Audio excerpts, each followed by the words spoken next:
Let's talk about Hitler. That'll make sense later. I'm immaculately conceived. I don't know what to do. I swear I'm not stupid. Take it or leave it. Sometimes you just want to leave it. If I gotta borrow my mom's underwear, I'm borrowing her underwear. You just, yeah. Misa likes the Jar Jar Binks. I'm not gonna edit it out. Oh no. I don't know. Like I think it was pretty great. Just staying on the Sucks to planet. suck. Why are you saying it with a question mark? Clap, bitch. All right. 3, 2, 1. Action.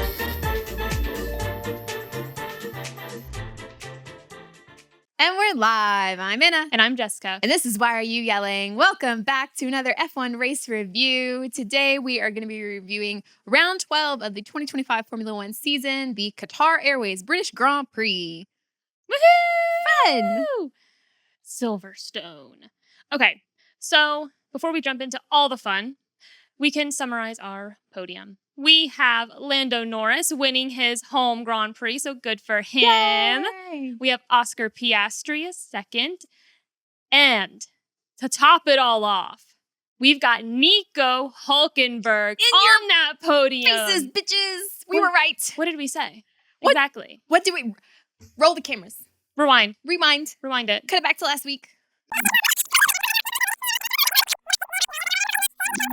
So I'm just like, fingers crossed we have just another crazy race and we get a Hülkenberg or Alonso podium. That would just, I would die. Like, that would be great. I'm calling Silverstone. It's going to rain. It's going to be a Lewis Hamilton, Alonso, and Hülkenberg, and that's going to be our podium. That is a bold prediction. You're welcome. That was us. Look at us. We did that. Yeah. We predicted it. We manifested it. We're psychic. I don't know what else to say about it. I keep trying to tell people I'm psychic. Yeah. And they don't believe me. And they're lost. Further proof. Exactly. So everybody's saying, I didn't see it coming. And I'm like, well, we did. Play the tape. Roll it. So, yay. That was so exciting. I was crying. I was like, oh my God. Like, honestly, completely sorry for Lando. Completely overshadowed everything. Yes. But before we jump into us fangirling our lives out, we'll just get to our constructor standings real quick. Oh my God. Y'all, no one's catching McLaren. This is not going to happen. Like, something catastrophic would have to happen at this point. Like, I mean, how many more 1-2s do they need? like, God. Can y'all just stop for a minute? Let someone else catch up for Can you, fun? Chill, please. Lord. Okay, so our constructor standings are, we have McLaren with 460 points, Ferrari with 222 points, Mercedes with 210 points, Red Bull with 172 points, Williams with 59 points, Sauber with 41 points, Racing Bulls with 36 points, Aston Martin with 36 points, Haas with 29 points, and Alpine with 19 points. Now, I just know because I had to edit our other episode, and this was one of the parts of the audio I kept listening to, I do know that Sauber has in fact jumped up because it was Racing Bulls behind Williams. And now it's Sauber behind Williams. I mean, they've been killing it. So now our driver standings, Oscar Piastri is still leading the championship, but Lando Norris, he's less than 10 points away. Oscar has 234. Lando has 226. And I think for the most part, there's really been, at least in the top 6, no major movers. So we have Oscar, Lando, Max, George Russell, Charles, and Lewis. So, I don't know. But now before we jump into our fun facts that Anna loves and I love and we all love, we had said in our last episode that if we get, we said if we get the whole podium right, we're buying the lottery tickets, but honestly, getting one right. So that was a crazy podium prediction. It was. The fact that even one of them was correct. Exactly. So we have bought lottery tickets. And we're going to do them now. We're going to play a little scratch off. Scratchy scratch. And we are, if either of us win anything, we're just going to split it. Yeah.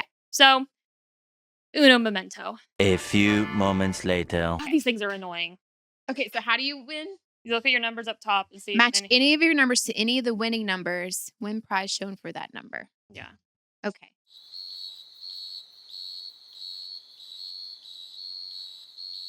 Fuck. Double check behind me now. Double check behind Yeah, you. I didn't. I got a ticket. I got the center Well, that's one. something. Yeah. Nope. We did not win. Well, we have to try again. Yep. All our luck ran out for Hülkenberg. Now it's time to hop into our fun facts from Silverstone. Lando Norris is the 13th British driver to win the British Grand Prix. Good for him. Oh, see, I was gonna say lucky number 13, but actually, I guess to normal people that's unlucky, but to us it's lucky because it's Taylor's number. Yeah. Oh, yeah, that's true. It's the 25th time that a British driver has won at Silverstone in 75 years of the World Championship. What? It's the what time? 25th. I'm like, how does that make sense? He's the third.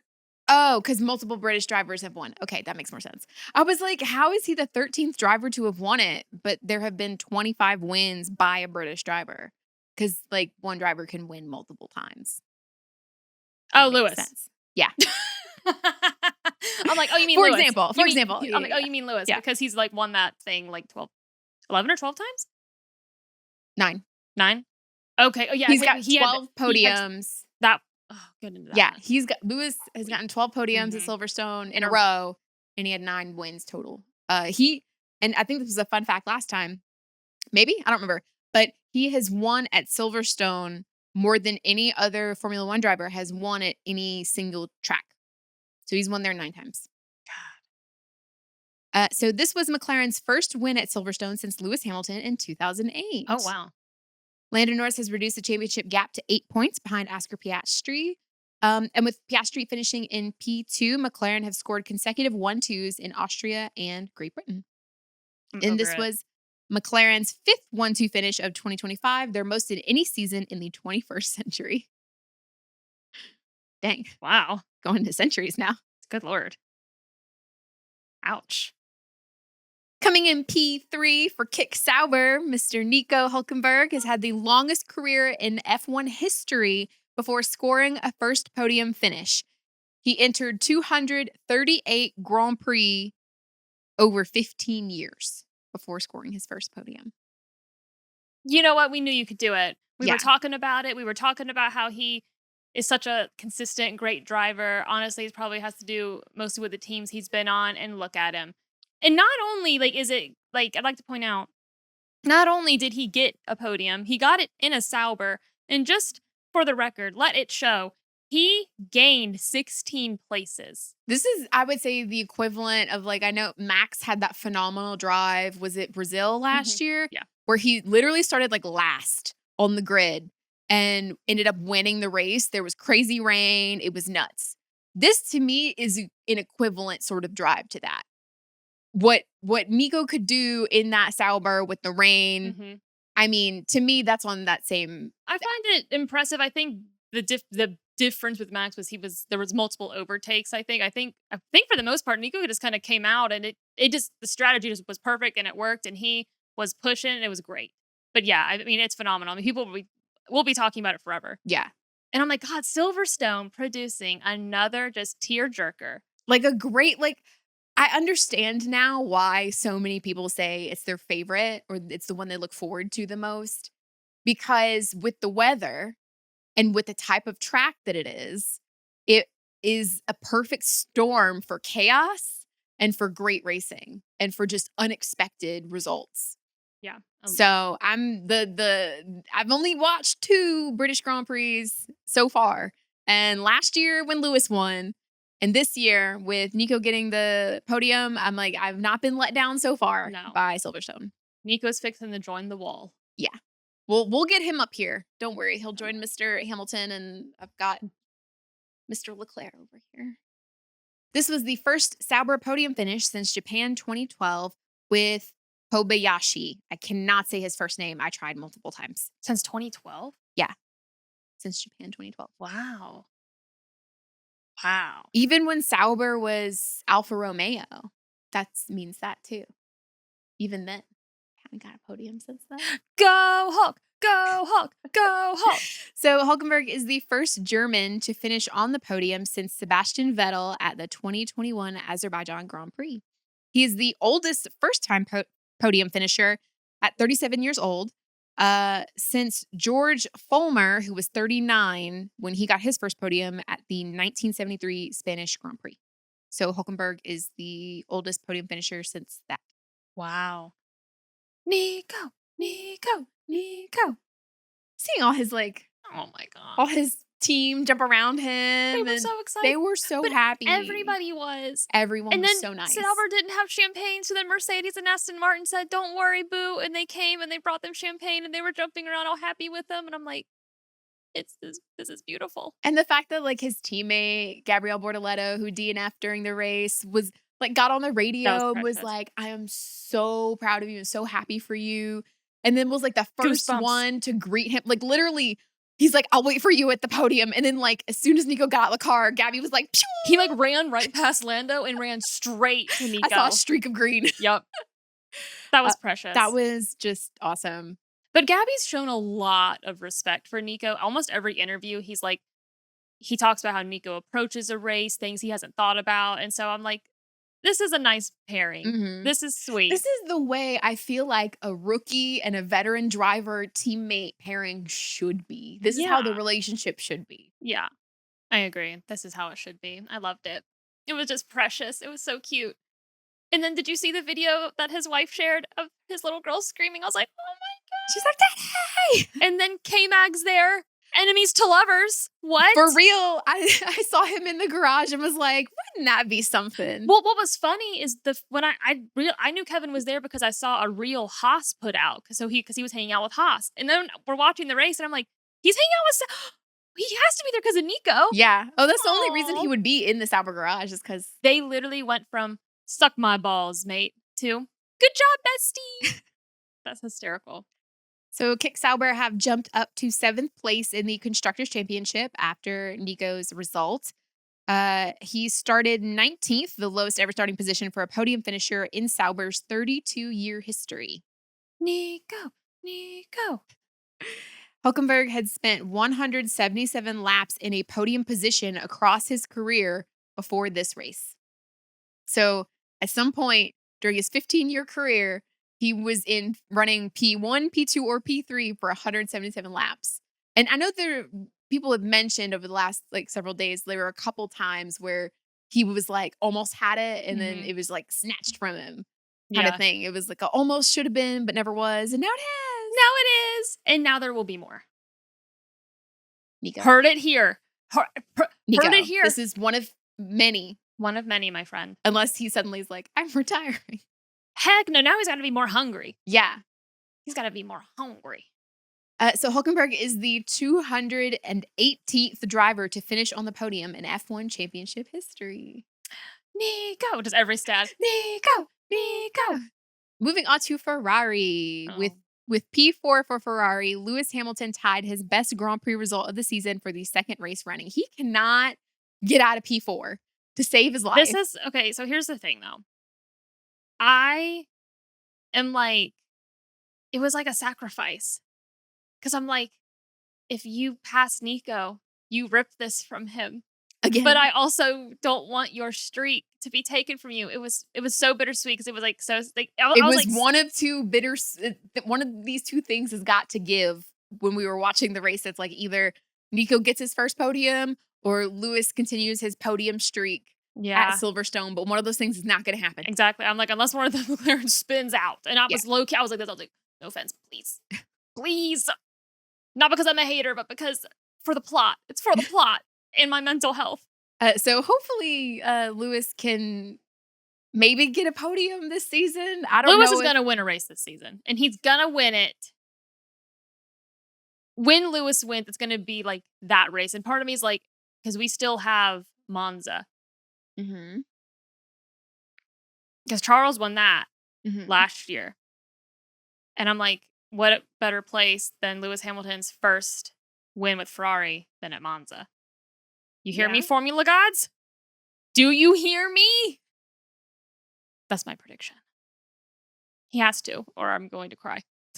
As we mentioned a couple times, Hamilton's run of 12 consecutive podium finishes at Silverstone comes to an end. That was the longest streak by any driver at any circuit of podium finishes.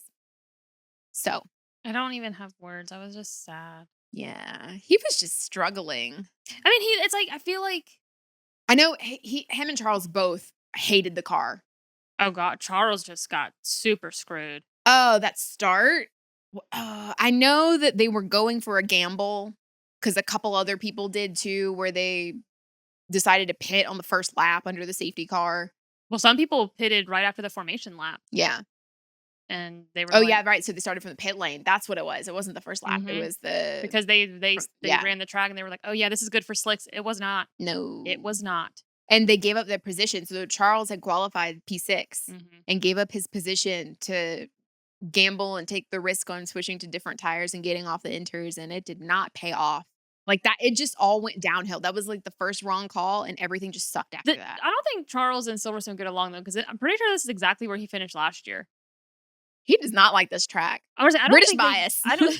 That's what it is. Do we have anything else to say about Lewis Hamilton's race? I don't know. I just feel like I still think Lewis outperformed what the car was able to. I think that it just shows him in this track, because I still think even with being with a brand new team, completely different setup, different car, and having all those crazy conditions, I still think that P4 is great.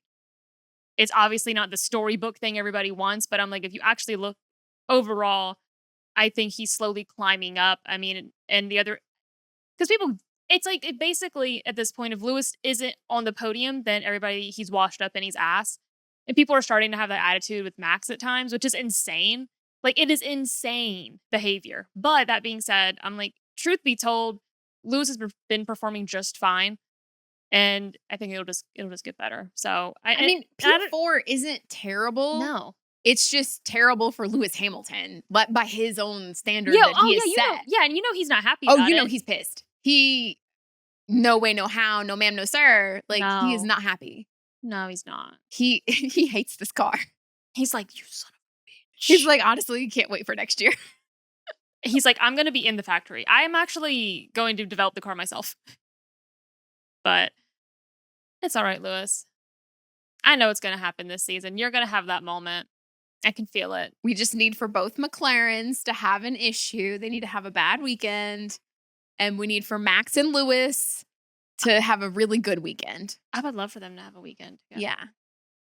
I feel like as much contention as there seems to have been like between Max and Lewis since 2021, I feel like they're okay now. They're fine. Like, they're not besties, but I feel like they're fine. I think they respect each other. And Yeah. I mean, and I feel like it would be a fun podium like celebration. well, yeah, but they have a bunch of those together. Yeah. And like, I don't know. I think that and Max was really nice. He was really nice to Nico. He was really nice to Lewis. He's like waving. He's like, hey, Good job. good job. Nico said that after that, and I saw Max was the Mhm. first one to come up to him Yeah. and tell him, like, congratulations. He was and- super excited yeah. for him. And then even Red Bull themselves, like, they posted him. Like, they were really supportive. Mhm. But yeah, that's pretty much it with Lewis. It's not horrible. It's just not what everybody wanted after last year. But I think he's going to have a big moment this year still. And it's going to be like, all right, there we go. It's going to be the snapshot of what we're fixing to get for next season. Fingers crossed. Okay, so speaking of Mr. Verstappen, I always call everybody Mr. Mr. Verstappen. Did you say Mr. Hamilton again? Or I don't think you said remember. no. There's no way. I I don't would have think caught it. so. I would have caught it. I'd be like, how dare you? The disrespect. After finishing 5th for Red Bull, Max Verstappen is now 69 points behind the championship lead. You know what's like in my head? Max is still gonna win. I'm like Like the race or the championship? the championship. In No my way. head. In my head, Max is still gonna somehow win, and it's going to just be. I mean, okay, so epic. he's only 69 points behind. That's what he would have to win 3 races, and the McLarens would have to would have to not score points. I think it's gonna be. I don't know that I see that scenario, but I could see like Max ain't going down without a fight. Oh no, clearly not. With his qualifying lap that he pulled out of nowhere. That was Nowhere. That was the most stressful, actually, 3 seconds of my life. I was on a high. Because Lewis Hamilton was Purple, he was getting purple. purple. He's getting it fourth. I said, "What the fuck?" And then it was. And then Max, literally, no one was not even on anyone's radar. Which why wouldn't he be? He's Max freaking Verstappen. He should always be on your radar because everyone's looking at Lewis because it's Yeah. Silverstone, and then Max is like, "I'm here." He was like, phew! But Yeah. they did say that they basically they did a different, I think, wing on the car, It was and way skinnier. and so they were trying to have it be much higher like downforce effect for this track, which paid off in qualifying, but really killed him in the race. Was it more or less? I think it was more. Because I think it was like it performed great on the straights, which I think because you could even see. Did you see that? So it was the corners that it was. I guess it was affecting the downforce in the corners. Yeah, but on the straights it was like. But there was a ghost car lap between Oscar and Max, and just seeing like the difference on the straights, but really seeing how the speed was gone in the corner because I mean it was obviously it's all margins. Like it's very like we're talking tenths of seconds here. That was insane. But then Max crosses the line and I'm like, I'm so happy and so sad at the exact same time because like Max is like arguably probably my number 2. I'm like, if I'm not if Lewis ain't in the picture, I'm rooting for Max. In the post-qualifying show for F1 TV, they showed a clip of the press box for Alex Jakes and was it DC? David Coulthard was, I think, up there with him. But it was those two were in the press box and they're giving the commentary and calling the qualifying and everything. And so they showed the shot of them in the press box when Max was doing his just like nuts qualifying lap. And both of them, like DC stands up and is just like dumbstruck. Like, what just happened? And Alex Jakes is like, what the fuck? He's like, I'm talking about Lewis and Bob. There's Max. And there goes Verstappen. It was crazy. That was actually insane. And it was poor Max because it was the perfect call for qualifying. And it was like, couldn't have been a worse call once the race started. Like when the rain, even before, like in the pre-show, they were talking to Christian Horner about it. And Christian's like, so it was a gamble and I don't think it's going to pay off. I'm going to be honest. That's exactly what he said. Quote. But, still got P5. Yeah. So, I mean, wasn't terrible. No. And I mean, and that was with him spinning out. Yeah. Which was horrifying. I was like, no. We had lots of spinning and over the grass lawnmower moments and just. Well, at one point, I was like, where did Charles go? He just disappeared. I mean, he just was like, fuck it, I'm done. I was like, is he? Oh, there he is. But yeah, he took a little detour. I was like, can you do that? Sir? He's like, I couldn't see. That was the water. No, it was bad. But. Well, no, he got like water in his visor. Oh yeah, that's right. He said, I couldn't see anything. Something was wrong with his visor. Always the fucking water. Always the water. My seat's filled with water. My helmet's filled. Fuck. In P6, Pierre Gasly scored Alpine's best result of the season. I feel like Alpine it's sort of just, I think that Alpine could be regretting that Ocon decision right about now. Yeah. Yeah. Well, okay. So Ocon was ready to be done with that team, I think, at the end of last year. He was just like, let's move on. And I think so far, I think he made the right call with Haas. So. Pierre seems to be doing okay with Alpine. I mean, even when the car isn't great, he has a couple races every season where he kind of manages to pull something out of it. So Pierre's doing okay. Franco Colapinto, not so much. So we'll just keep it moving. Yeah, we'll talk about Franco in a little bit in our rookie report. Yeah. Like for a second. There ain't much to talk about. No. Which at this one isn't, well, I mean, I guess that's arguable. Anyway. Okay. Lance Stroll's P7 finish for Aston Martin was his first top 8 finish since the season's opening race in Australia. Stroll ran his first laps in a podium position since 2023. There was a minute there where he was running P3, and I was like, are we about to get Stroll on a podium? I was like, no, the wrong Aston Martin. That's not what I predicted. But as soon as they enabled DRS, because if the visibility in the rain is too bad and there's too much spray and standing water on the track, they don't enable DRS because that's just dangerous. But as soon as they enabled DRS, because I was like, he is really backing up the pack and holding everybody up because he was almost like, I want to say almost like a minute behind. That was so annoying. Yeah, he's in P3 running almost a minute behind P2. At this point, I'm like, we need a safety car. Yeah, and I'm like, they just can't pass him yet. He's holding everybody up. And then as soon as they enabled DRS, they went, phew, phew. He got like a double 1-2 overtake. They were like, goodbye. And he was immediately lost 2 positions. He was our second biggest mover, though. Yeah. 10 places.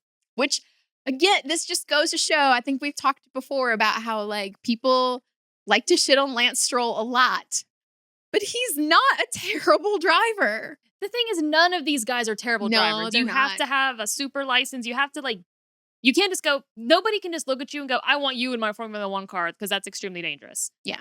Alex Albon, driving for Williams, scored points at Silverstone for the third consecutive season with his P8 result. At least he did not DNF this time. Actually, because though. my boy was struggling for a minute. I like Alex a lot. I like Alex. He's probably like in my top 5 drivers of Yeah. like ones that I root for. Because we all have our favorite. And then there's your little group of like second favorites. So it's like all the ones that you're like checking for throughout the race and you're like happy when they do well and stuff. And so Alex is in my like group of like top 5 that I'm like checking for to see how he's going. Yeah, I like Alex. So good on him. I'm glad that he got to actually drive and race in a race this time. Yeah, exactly. With George Russell in P10 and Kimi Antonelli retiring, Mercedes missed the podium at Silverstone for the first time since 2012. Kimi Antonelli's DNF was his 4th retirement in the last 6 races. I'm like, what's going on? He's a rookie. That's what's going on. Yeah, I know. There's so many rookies. Our next fun fact. There were 8 constructors in the points positions, tying the highest number so far this season. So there were 8 different constructors that scored points this round. Charles Leclerc, driving for Ferrari, finished outside the points for the first time this season in P14. He was disqualified from 5th place in China. So, yeah, that was the only other time he didn't score points. But, this was an abysmal race for Charles. He's my guy. He's my number 1. And he's not been number 1 lately.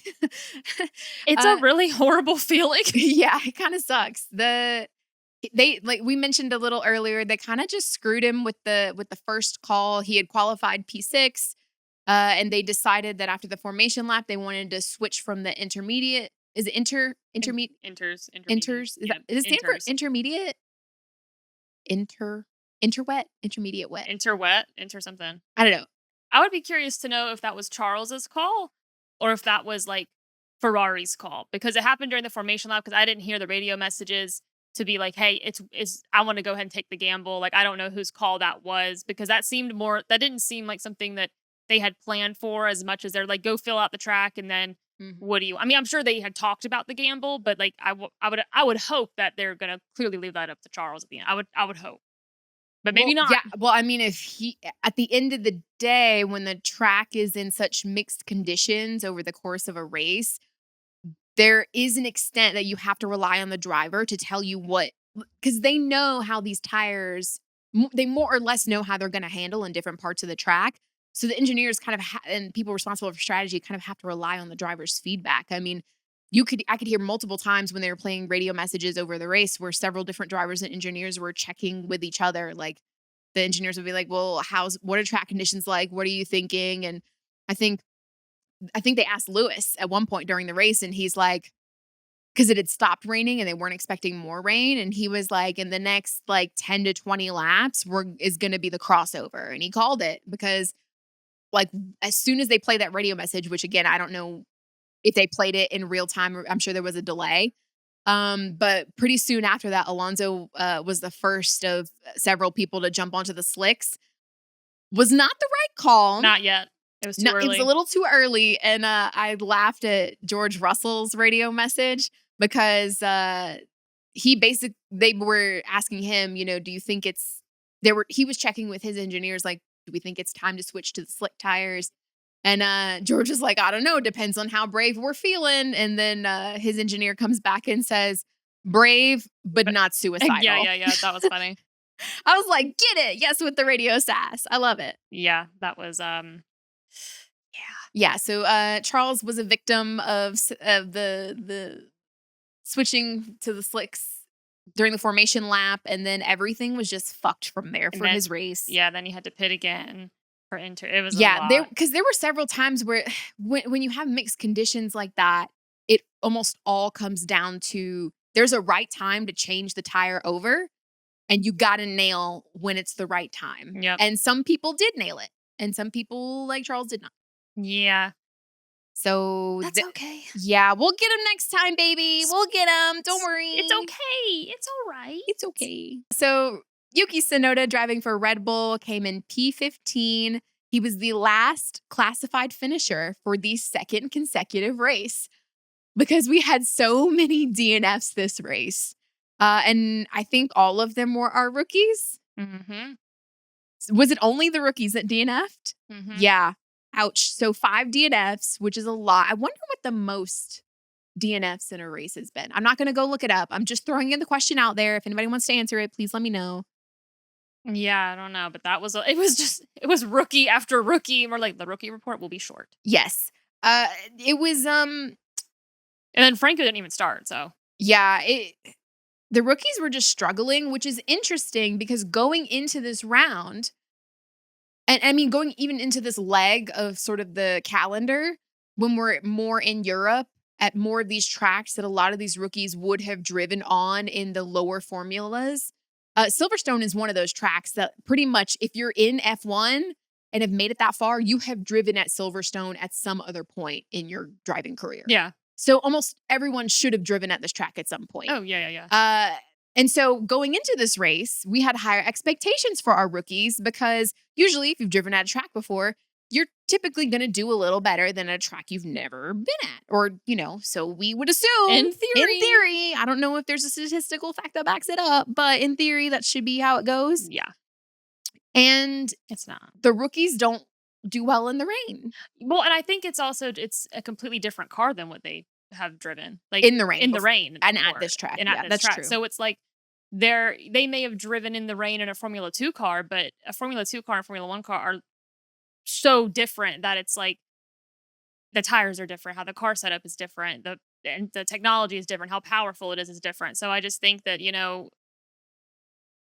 everybody was just expecting probably a little too much. Like we all were probably expecting a little too much, and it was just, but I think that just goes to show like experience matters.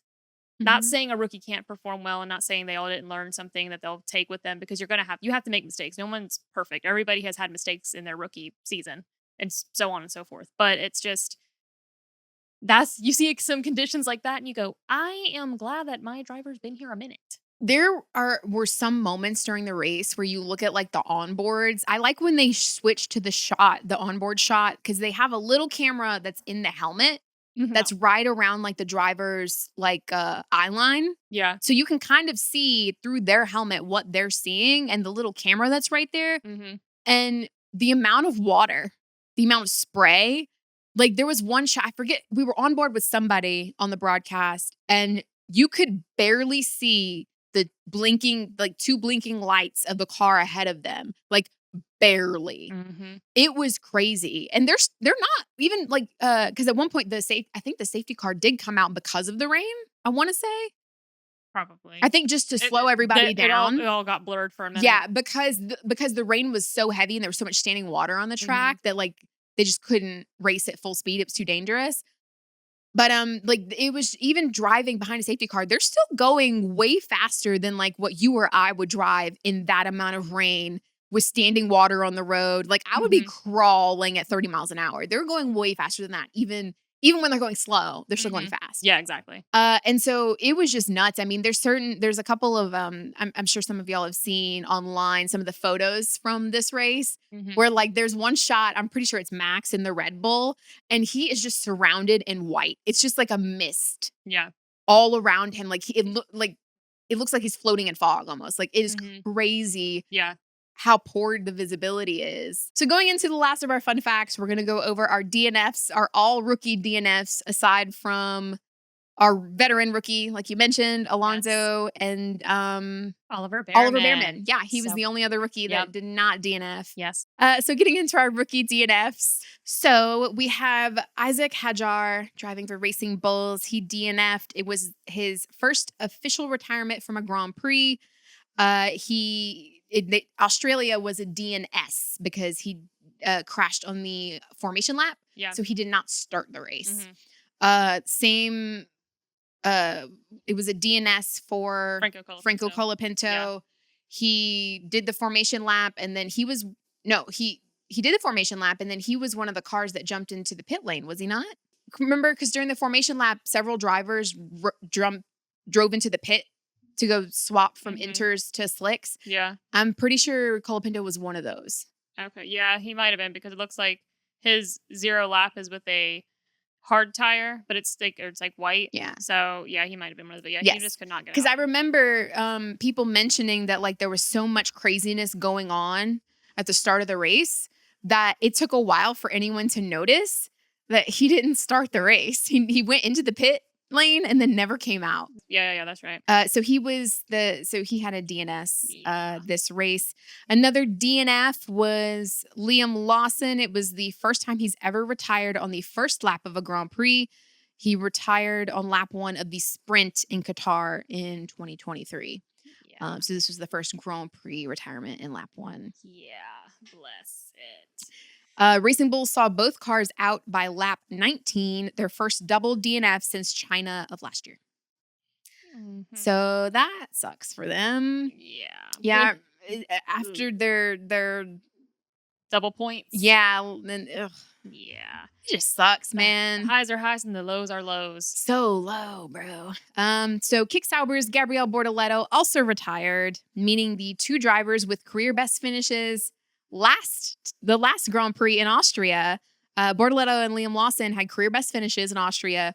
So both of them were both out before the end of lap 6 this time around. Yeah. And it really sucks. And that concludes our fun facts. So the only thing that I really wanted to talk about before we wrap it up some was Oscar's penalty and the reaction to it and how he felt about it. So this was a safety car restart. The safety car goes in and Oscar slams on brakes, right? And I'm like, he practically almost came to a complete stop. I mean, even like without knowing any of the rules, without knowing any of that, when I watched it, I was like, what the fuck? Like, I've never seen that. I mean, I've seen them stop. I've seen them slow down to back up the pack so then they can take off, right? But I've never seen that. And I mean, and then Max like passes him and like almost like was really lucky it was Max behind him and not like a rookie because it would have been like if it was Isaac, done. Because like you couldn't see. It's still raining. Like, even when the safety car goes in, it's still raining. And so the steward, like Max is, he gets over the radio and he's like, what the fuck did he just do that for? And so then the stewards decide to give him a 10-second penalty. And there was a lot of debate, at the time, the commentators for F1 TV seemed to think that the penalty was very extreme. Because, they were like, I mean, you're allowed to do that during a safety car. You're allowed to hit the brakes. But I'm like, he basically stopped, though, for a moment in, like, extremely dangerous conditions. I don't know the rules, but from what I've been seeing online, like, that was sort of what the penalty was. It wasn't, like, everyone's like, why not a 5-second? But I don't know. But anyway, so that being said, Oscar then, I think he serves it in the pit lane later. And so that, Lando's now, that's when he becomes first and whatever. But Oscar was so pissed that at one point over the radio, he pretty much is like, that wasn't my fault. I know you're going to say no, but we should swap positions because like it was my race. So basically at that point, when Oscar serving his penalty, everything that follows, and then Max spun out right after that. That was another thing. So like he stopped, like the safety car goes in, Oscar's restarting, slams on brakes. Max passes him, but then like immediately slows down. He takes off, and then Max is over the radio. And as he's like over the radio, he basically spins himself out, or he spins out because of the weather and things like that. And that was another thing they said they may, even though you're not supposed to take it into consideration, they do. But anyway, that was it. Sorry, go ahead. Yeah, I was starting to say that basically once Oscar serves his 10-second penalty during his pit stop, Lando ends up ahead of him. And then that's when Oscar gets on the radio and is asking the team, like, I know that you also think that this penalty was unfair. And if that's the case, like, you need to swap me and Lando back and let us race. And they were like, nah, the only way that would have happened is if there was a risk of another team finishing like ahead of them or taking the lead in like the driver's championship, or But we're so like not we're even so there. not even in that scenario But that it's this also wouldn't like happen. Lando, like Oscar's penalty had nothing to do with Lando. Nothing at all. That's not his penalty. He didn't make you slam on brakes, and that's not his fault. And honestly, that's your fault. In Oscar's defense, he said that he had been doing that same thing the whole race up to that point behind the safety car, because you're allowed as the leader to brake and like keep your distance from the safety car so you can then generate heat in your tires. You're allowed to do that. And so in his defense, someone on planetf1.com showed that they compared the two safety car restarts where Oscar was in the lead, one on lap 17 and the other on lap 21, which is when he got the penalty. And so they compared the speed he was going before he hit the brakes, the speed he was at before accelerating again after hitting the brakes, and then the distance over which he hit the brakes and decelerated. And they said that it was comparable. So on lap 17, he slowed down from and this is all in kilometers per hour. So he slowed down from 208 to 50. And then in lap 21, he slowed down from 217 to 52. So those are comparable. And the distance, the first time was over 160 meters. The second time was 140 meters. So those are comparable. I mean, he wasn't doing something that he hadn't, he maintained. I've been doing this the whole race and suddenly now it's a problem. The difference was Max Verstappen's speed at the moment of when that hitting the brake happened behind the safety car on the restart. So Max's telemetry shows that during the second restart, Max was traveling significantly faster at the point when Oscar started braking compared to the first restart. So he's just going faster. On top of that, it's clear that Max reacted later the second time around. Although the track conditions were largely the same, perhaps on lap 21, Max didn't have as clear of a view of Piastri ahead of him and wasn't able to like judge that he was slowing down. And so he may have reacted later, which briefly then puts him ahead of Oscar. And then that's what causes like bunching up. And then they're like, what's going on?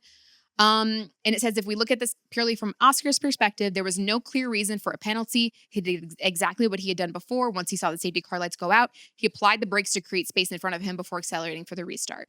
What changed in this scenario was the driver behind, in this case, Max, who found himself closer to a potential incident.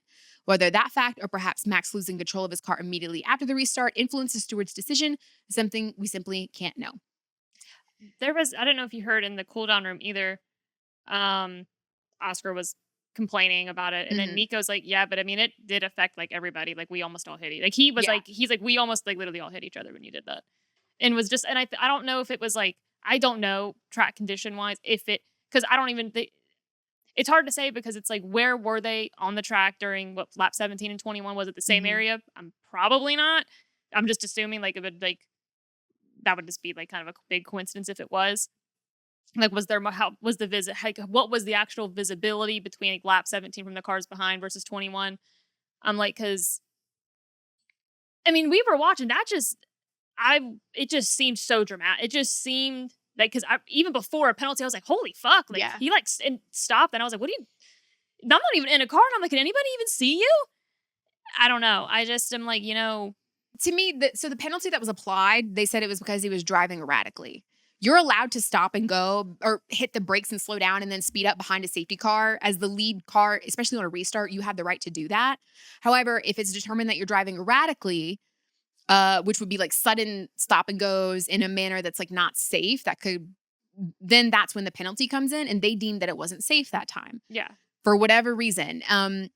Now, Max, when asked about it after the fact, when he was basically like, yeah, I don't know why he was given a 10-second penalty when this happened at, a prior race and it was a different driver ahead of me. He's like, it's weird that it's happened to me. It's one of those like, if I had a nickel for every time this happened to me, I'd have 2 nickels, which isn't a lot, but it's strange that it's happened twice. Yeah, exactly.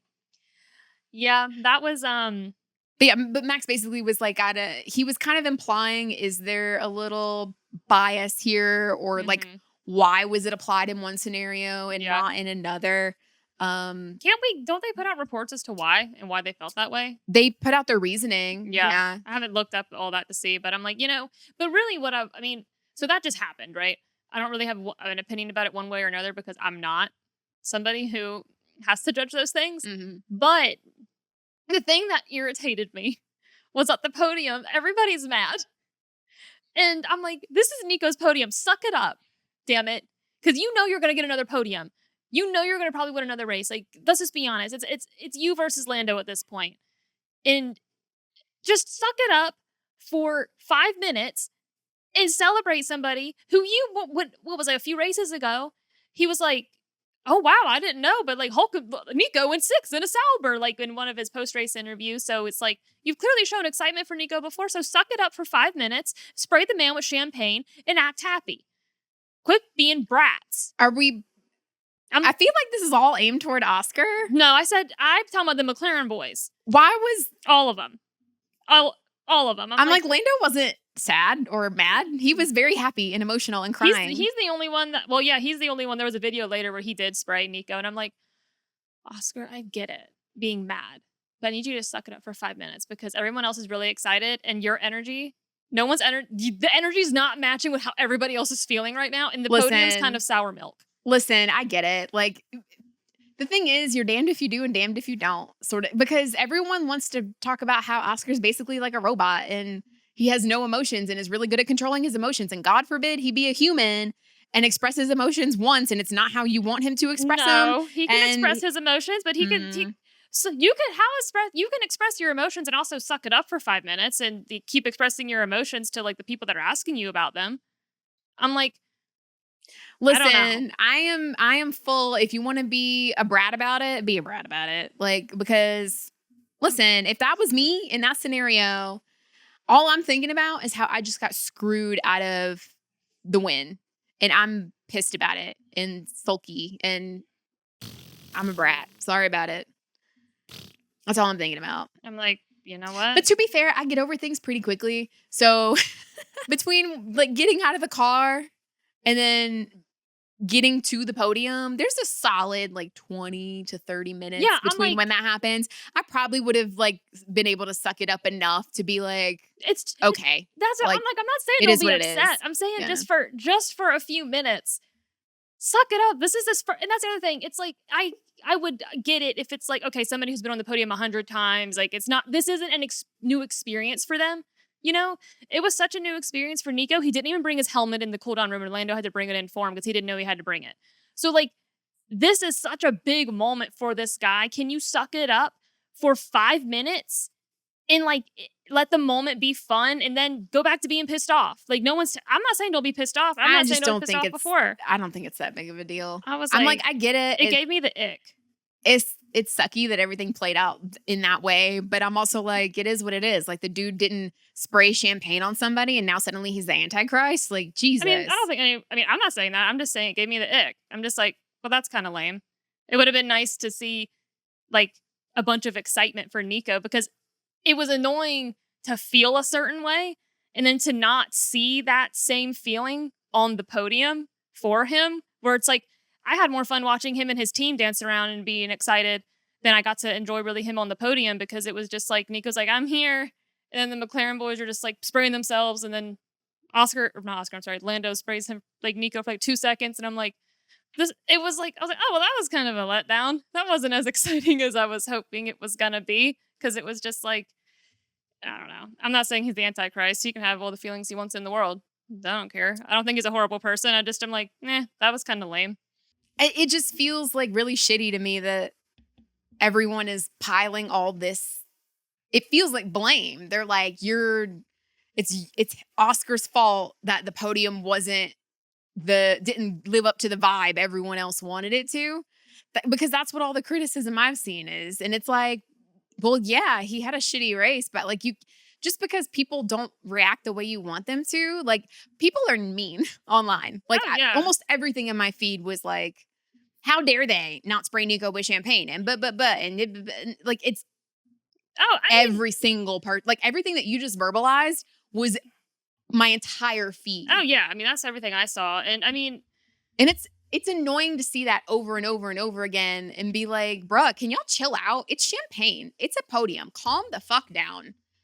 I'm like, I'm not going to go make a post about it, but I'm But like, a lot I don't, of people, but I the thing is, don't, a lot of people did. but I don't necessarily disagree with the criticism of like, I'm not going to sit here and say he's a horrible person and that he's the Antichrist and that everything's his fault. But I'm like, I mean, the vibe was sort of not what I was hoping for. And I mean, it definitely was probably because Oscar wasn't feeling the vibe.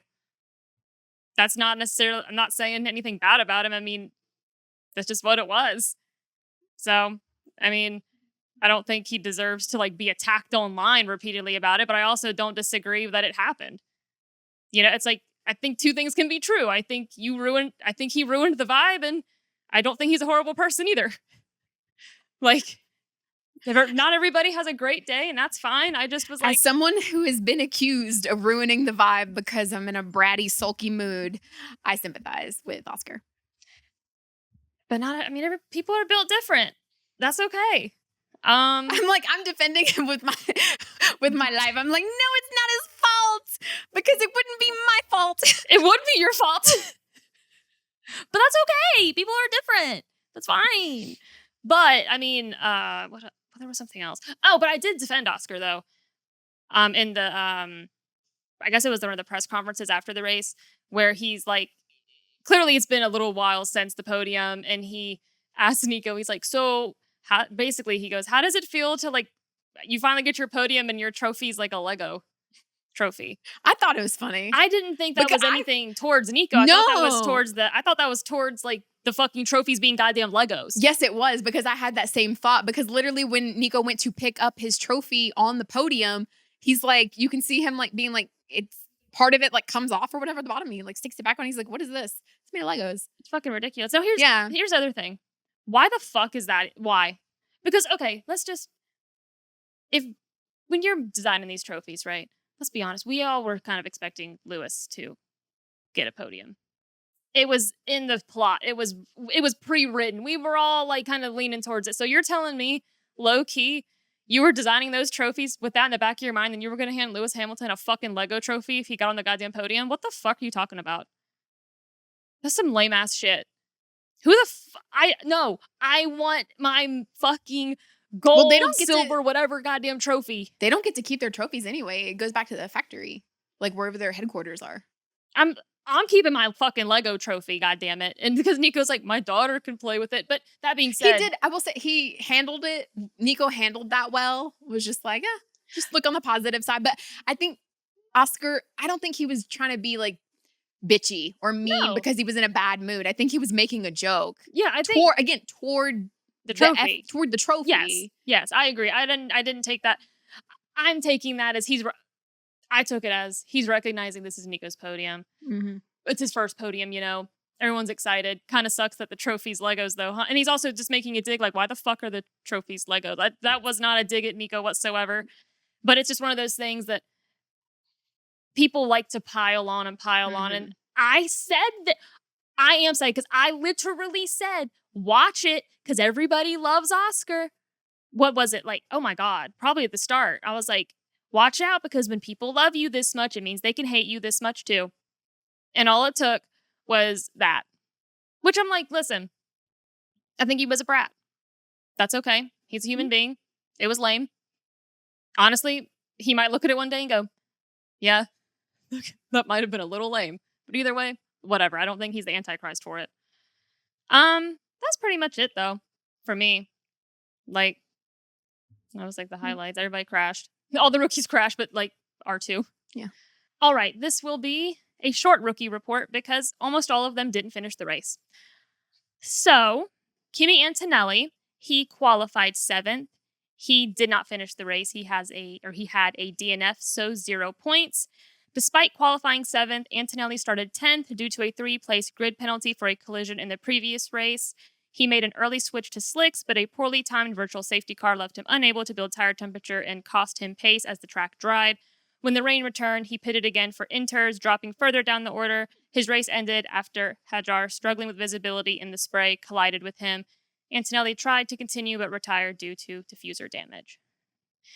Isaac Hajar, he qualified 13th. He did not finish the race. He has a DNF, so 0 points. Hajar pitted for slicks at the end of the formation lap, but quickly lost ground as the rain returned. With tire temperatures dropping behind the safety car and visibility nearly zero, he collided with Antonelli after being caught out in the spray. The contact ended his race immediately, marking Racing Bull's first double DNF for the season. Franco Colapinto, he qualified 20th, and he did not even start the race, so he has a DNS, so 0 points. Colapinto's race ended before it began after his car stalled in the pit box, where he was starting due to an overnight power unit change. Despite efforts to restart, the issue couldn't be resolved, forcing a DNS on a day that offered plenty of opportunity to move forward through the field, so that was unfortunate for him. Ollie Behrman, one of our only rookies to finish the race, he qualified 8th. He finished 11th, so 0 points. Despite qualifying 8th, Behrman started 18th after receiving a 10-place grid penalty for a red flag infringement in FP3. If you need reminding, he was pretty much going into the pit. I think he was practicing going into the pit and then slowing down, as you would in a race, and he lost control of the car and crashed in the pit lane, which he shouldn't have been doing under a red flag. So that was why he was penalized. He's been having issues with technical stuff, following the rules under certain flags and stuff. Yeah. So let's get a refresh on that. Ollie. He switched to slicks at the end of the formation lap, but with rain arriving soon after, it proved to be the wrong call. His race went from bad to worse after being spun by Yuki Tsunoda and later colliding with Ocon in a double spin. Even so, he recovered to P11 and was within DRS range of the points, showing strong pace in difficult conditions. So, you get him next time, Ollie. Yeah. Gabriele Bortoleto, he qualified 17th. He did not finish the race, so he has a DNF, so 0 points. Bortoleto switched to mediums at the end of the formation lap, banking on the track drying quickly, but as rain fell, he lost grip, spun off, and later retired with rear wing damage. A tough end to a challenging weekend, but part of the learning curve in his rookie campaign. So it seems like almost all the rookies so far have pretty much made the wrong call at the start of the race. Liam Lawson qualified 16th. He did not finish. He also has a DNF, so 0 points. Lawson's race ended on the opening lap after contact with Ocon in a first lap racing incident. He had made a strong start and was on the right tire strategy, but the early collision brought out the first virtual safety car and cut short what could have been a promising race because of the mixed conditions. Oh well. Fernando Alonso qualified 9th. He finished 9th, so 2 points. So Fernando is our only rookie that got points. Alonso lost ground when the rain first hit, despite following the same strategy as the front runners. Later, he was the first to gamble on slicks after the second downpour, but it was too soon and cost him time. He managed to recover to the points, but he felt it was a missed opportunity in a chaotic race. This is his 4th consecutive points finish this season. So that's it. That was short and simple and sweet. Pretty much most of them didn't finish. So our best and worst segment. My driver of the day is Nico Hülkenberg. That's mine too. I'm not. I think we're not playing this game. At this point, it's self-explanatory. We've already talked about it multiple times. I mean, It's just, not only did he get his first podium, he had the most gains, gaining 16 places, starting 19th and ending up 3rd. Is just couldn't have written it better. Cinema. Yep. My biggest letdown was all the rookies. All of them. Every single one. We got no points. We got all the DNSs and the DNFs. They just sucked. This was not the rookies round this go around. So yeah, biggest letdown. My biggest letdown was Lewis Hamilton. Because not him, but what he didn't get. Because I wanted it for him so bad. It was disappointing. And when I say disappointing, I'm not disappointed in him. It's just it sucks to see somebody so celebrated at a place and everybody's so excited for him, and it just sucked. But I'm glad we got Nico on the podium, but at what cost? At what cost? So moving on to our next race teaser. Listen, I'm very excited for this one because I love this track. We're going into round 13 at Circuit de Spa. And I can't say the last part. But you know what Spa is. Circuit de Spa-Francorchamps. Thank you. Also known as the Belgian GP. Last year's podium was Lewis Hamilton, Oscar Piastri, and Charles Leclerc. This was the race that George Russell did a one-stop on, and he finished it, and it was magical, but it turns out the car was too light, and so he was disqualified, which was why Lewis is the winner. Yeah. He inherited He first. inherited first, yes. After, ironically, I remember him being very pissed off about the tire strategy because he's like, well, why didn't I do a one stop? That's and then why. Bono's like, shut up. And then he goes, oh, just kidding. But so here are some track stats for Spa. The first GP was in 1950. It is 44 laps. The circuit length is about, I've rounded, so it's about 7 kilometers, which is about 4.4 miles. The race distance is about 308 kilometers, which is about 191.4 miles. The race lap record, so set in race, was by Sergio Perez in 2024 at 1 minute and 44.701 seconds. The qualifying lap record was set by Lewis Hamilton in 2020 at 1 minute and 41.252 seconds. And it has 2 DRS zones. So a little bit about the track. It is one of the most iconic circuits in motorsport. I mean, just across all different series. I mean, Eau Rouge in general, like the elevation is insane. It's just super iconic. And most drivers love it because it's fast and it's really flowy. It has long straights and technical corners, and it really tests the car and the driver. If it's dry, they can push right to the edge, but that's a big if because Spa's size and the crazy Belgian weather often means it can be raining on one part of the track and dry on another, so grip can vary massively from corner to corner. So the track is so big that it could be raining on this side and not this side. So, yeah. And some fun facts about Spa. It is the longest track on the F1 calendar. Like we said, it's about 7 kilometers per lap.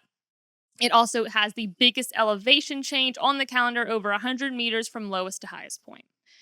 And the biggest question of all, can we overtake here? Yes. Spa is generally considered a good track for overtaking in Formula One. Its layout features long straights and challenging corners, and it provides ample opportunities for drivers to make passing moves. So it will be fun. Spa is like so many people's favorite track. It's one of the ones everybody's like, it should never leave the calendar. Everybody loves it. So I think it'll be a fun race. Well, that about wraps that up. Yep. So it'll be a few weeks before we have another race review because we have a bit of a break. Yes, but be on the lookout for our F1 the movie review. Yes. That will be coming out after this episode drops. Mm-hmm. Soon after. Yes. Hopefully. It's a long conversation, and I don't. Yeah. Oh, it's a lot, but it'll be out soon. Yeah. So look out for that. Oh, crazy predictions for Spa. Oh, Jesus. So we're now, since we are clearly psychic and we predicted Nico Hülkenberg on the podium, we are going to do absolutely insane predictions every race because we think it's hysterical. So what are your crazy predictions? And honestly, even if you just get one right, it's fun. That's fine. Okay, my crazy podium for Spa would be I'm feeling either a Pierre Gasly or an Esteban Ocon. Ooh, I'm feeling one of them on a podium. Name three. Okay. If I gotta pick, I'm going Esteban Ocon. Okay. And I'm gonna go with just do it. Crazy. Just do it. I want a rookie on the podium, so I'm gonna go with Hajar. Oh fuck. Okay. And let's throw in a I'm like suddenly can't remember any drivers' You're names. Like, let's do I don't know. That's all I got. Okay, so I can't do any more. Pierre. Those are my three. Those are the three that I pick. Because one of them is gonna be the podium. So my three, I'm going with Yuki Tsunoda because, and I'm sticking with Alonso. I'm probably gonna name Alonso every time until he's on the podium. I'm psychic. Oh my god, it happened. And we're not okay. We should not be allowed to name the top 6 drivers. Because I immediately am like George Russell because he's going to redeem himself. But I'm like, no, crazy predictions only. Okay. Yuki Tsunoda, Alonso, and I'm like, who else is on the That's what I was like. See, it's not easy. I have the names. Let's see. It's like just kind of close your eyes and circle your finger and point. All right. Okay. Sorry about that. My crazy podium prediction because we're psychic. Yuki Tsunoda, Alonso, Alex Albon. If not all, then at least one. At least one of them. At least one of them. Okay. In any order. But okay, that about wraps this up. And we will talk at you next time. Yes, and let us know your crazy race predictions that you would just be over the moon about. Crazy ones only. Don't name everybody that could actually do it because that's just boring. Okay, bye.